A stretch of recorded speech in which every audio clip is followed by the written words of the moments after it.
soit avec vous.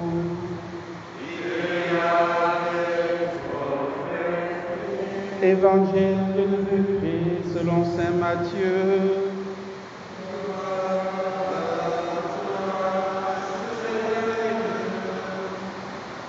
En ce temps-là, laissant les foules, Jésus vint à la maison. Ses disciples s'approchèrent et lui dirent: explique-nous clairement la parabole de l'ivraie dans le champ. Il leur répondit: celui qui sème le bon grain, c'est le Fils de l'homme. Le champ, c'est le monde. Le bon grain, ce sont les fils du royaume. L'ivraie, ce sont les fils du mauvais. L'ennemi qui l'a sémé, c'est le diable. La moisson, c'est la fin du monde. Les moissonneurs, ce sont les anges. De même que l'on enlève l'ivraie pour la jeter au feu, ainsi en sera-t-il à la fin du monde.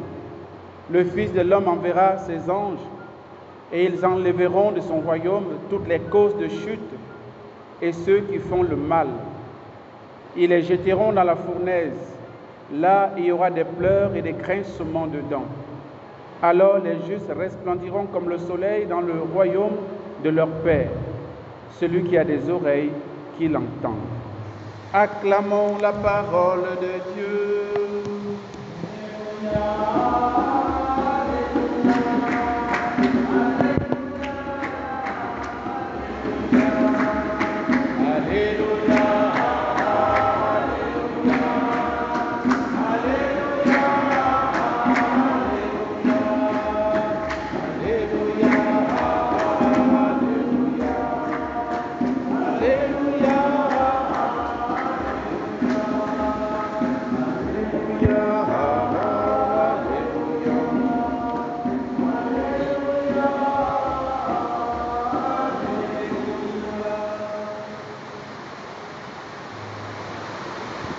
Frères et sœurs, avec vous, je voudrais méditer la première lecture. Aujourd'hui, on voit Moïse qui met la tente du rendez-vous, c'est comme ça qu'on a qualifié cette tente, la tente du rendez-vous avec le Seigneur, hors, à bonne distance, hors du camp. Cela s'explique à travers la deuxième partie de cette lecture, où le Seigneur, pour la deuxième fois, va se révéler, va révéler son nom. La première fois, c'était dans Exode 3,14, où il va dire à Moïse: je suis. Ce qui a donné le tétragramme, je suis celui qui suis. Voilà. Et aujourd'hui, il se présente à nouveau. Le Seigneur proclamant lui-même son nom, qui est le Seigneur. Il passa devant Moïse et proclama le Seigneur, le Seigneur. Vous voyez déjà le fait d'insister dans la proclamation de son nom, le Seigneur montre sa sainteté, sa toute puissance. Et il n'y a que Dieu qui peut se présenter ainsi. Vous voyez? Et ici donc, cela rejoint exactement, on peut comprendre pourquoi la tente du rendez-vous se trouve hors du camp. Parce qu'il s'agit quand même du Seigneur. Il s'agit du tout autre, du Saint. Nous savons qu'on a lu il n'y a pas longtemps, quand il s'est manifesté au Sinaï, il y avait des éclairs, les montagnes tremblaient. La sainteté de Dieu n'est pas supportable par le pécheur que nous sommes.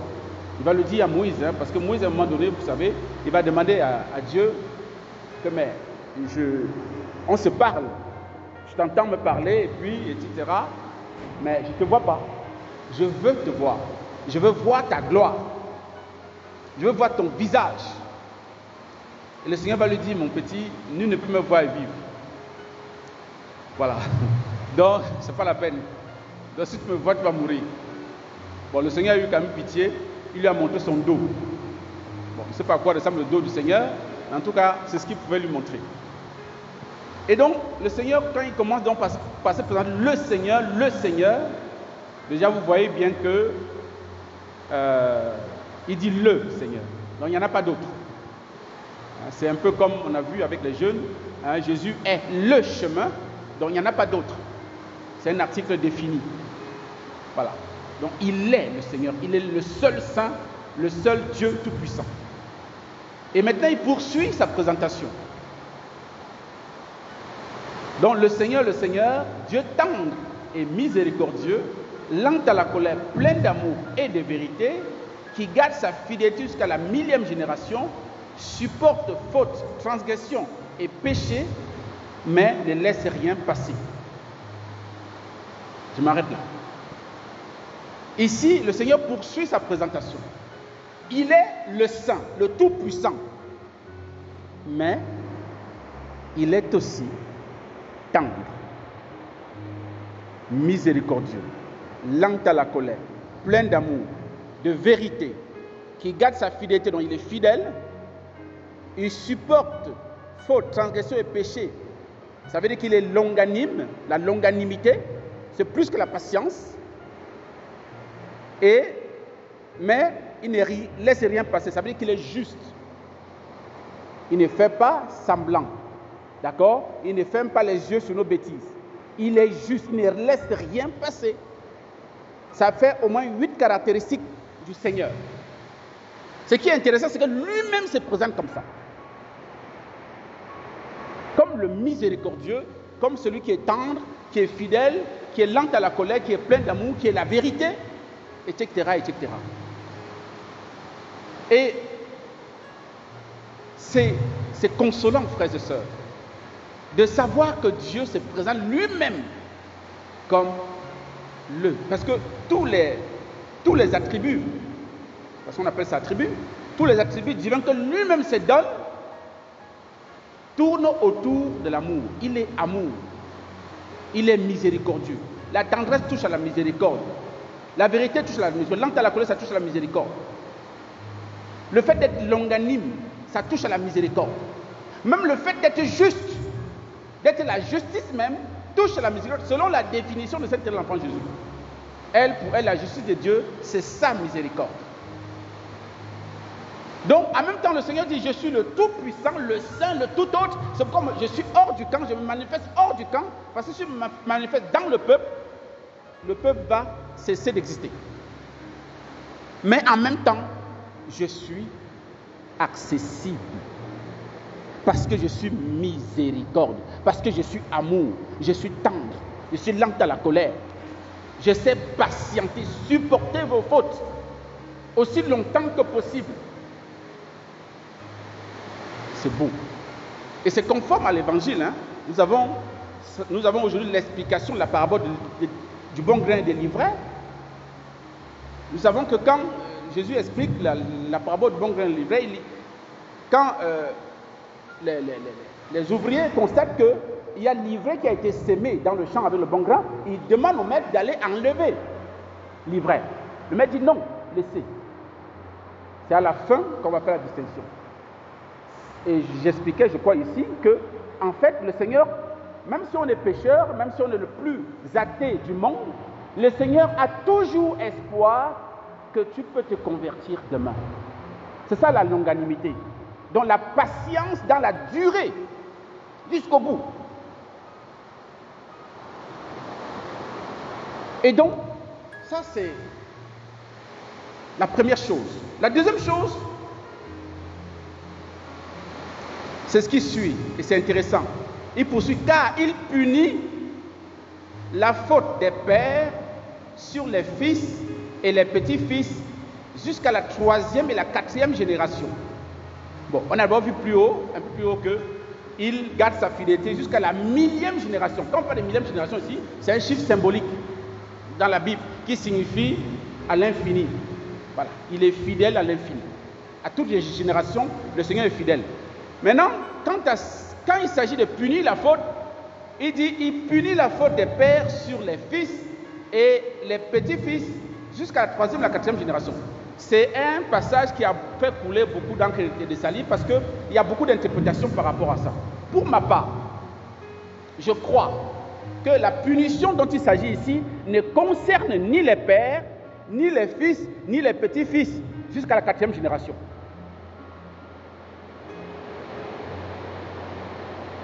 c'est la punition de la faute, pas du fauteur ou bien du fautif.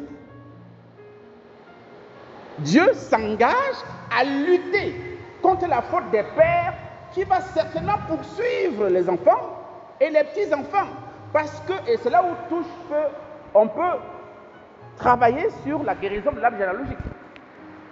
Parce que si le Seigneur le dit, ça veut dire que la faute peut être transmise. Je ne sais pas comment elle peut être transmise de génération en génération si on ne fait rien. Et Dieu s'engage à lutter contre la faute. Je punis la faute, pas les fautifs. C'est comme ça que je comprends. Et je pense que c'est conforme à ce qu'on vient de lire, conforme à la présentation de Dieu lui-même. Je suis miséricordieux. Comment il peut être miséricordieux et punir ses enfants? C'est le sens de ce qu'on dit aussi. Dieu aime le pécheur, mais il n'aime pas le péché. Autrement dit, le désir de Dieu, c'est de, quand il punit la faute, c'est pour sauver le pécheur, pour le libérer de ce qui va le conduire à la mort. Mais il y a une condition. Et on voit bien à la suite, c'est le troisième et dernier point, c'est que Moïse qui reprend la parole, il s'adresse au Seigneur. Il dit, s'il est vrai, mon Seigneur, que j'ai trouvé grâce à tes yeux d'un marché au milieu de nous. Oui, c'est un peuple à la nuque raide. Mais tu pardonneras nos fautes, de nos péchés, et tu feras de nous ton héritage. Moïse intercède pour ce peuple qui est infidèle à Dieu, qui est pécheur, qui est têtu. Et il rappelle à Dieu, tu as dit tout à l'heure que tu es miséricordieux, que tu es amour, que tu es tendre, que tu es lent à la colère, que tu es longanime avec nous. Donc pardonne ton peuple pour qu'il demeure ton héritage. Donc pour que Dieu réussisse à détruire la faute de nos pères sur notre vie, il faut que nous l'aidions en reconnaissant que nous sommes pécheurs. En intercédant même pour nos aïeux, pour ceux qui nous ont quittés. Nous avons ce devoir-là pour que leurs péchés ne continuent pas de nous affecter, d'avoir des conséquences néfastes sur notre vie.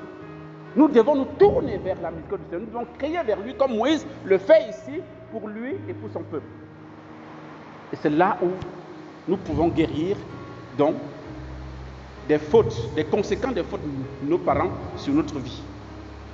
Voilà, que le Seigneur nous aide à être confiants dans la miséricorde du Seigneur. Ne jamais, mais alors jamais, détourner notre regard de lui, parce que lui se présente aujourd'hui comme le miséricordieux. Il est le miséricordieux. Et il dit qu'il est longanime. Donc il te laisse toujours une chance, tant que tu as envie, pour que tu puisses te convertir. Et il faut que tu reviennes vers lui pour que sa miséricorde soit efficace dans ta vie. Que le Seigneur nous exauce par l'intention de Sainte Alphonse Marie de Ligorie, au nom du Père et du Fils et du Saint-Esprit.